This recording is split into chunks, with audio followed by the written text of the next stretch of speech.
Hello guys, আসসালামু আলাইকুম। আশা করি সকলে ভালো আছেন। এই যে সকালবেলা উঠা নাস্তা কিনে নিয়ে আসছি। বাচ্চা বলে ডাল ভাজি দিয়া পরোটা খাবে না, গরু গোস্ত আছে গরু গোস্ত দিয়া খাবে না। এখন একটা বুদ্ধি করছি, ঘরে দুধ ছিল চিনি ছিল, এই দেখেন আমার বাচ্চা দুধ চিনি আর পরোটা এই গরম দুধের ভিতরে ছিঁড়ে ছিঁড়ে দিচ্ছি আমার বাচ্চা। এই যে এখন সুন্দর করে মন ভরে এবং পেট ভরে খাচ্ছে, ঠিক আছে। এই যে এখানে ডাউল ভাজি কিনছিলাম, এই যে মেয়েটা ডাউল ভাজি দিয়ে খাইতেছে, আর আমি এই যে গরু গোস্ত দিয়ে খাচ্ছি। এই যে দেখছেন সকালের নাস্তা। আমি ঘরে নাস্তা কমই বানাই, কারণ আমার পোলাপান আমাকে অনেক জ্বালায়।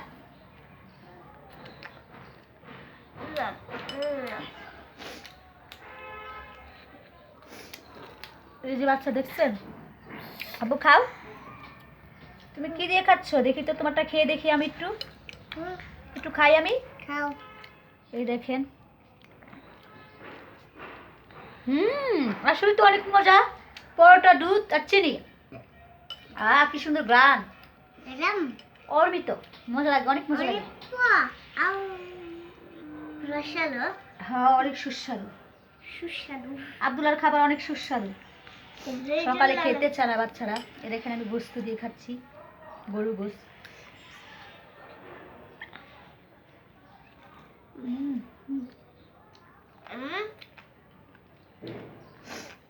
আমার তিনজনের তিনটা খাবার।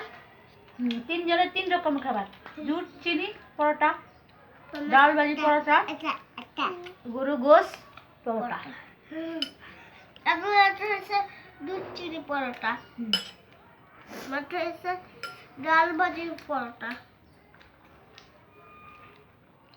একটা হচ্ছে গরু গোস্ত পরোটা।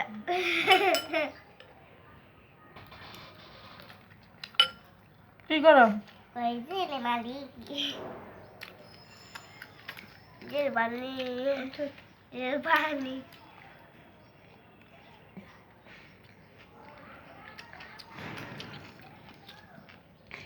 সকালের বাচ্চাদের নাস্তা।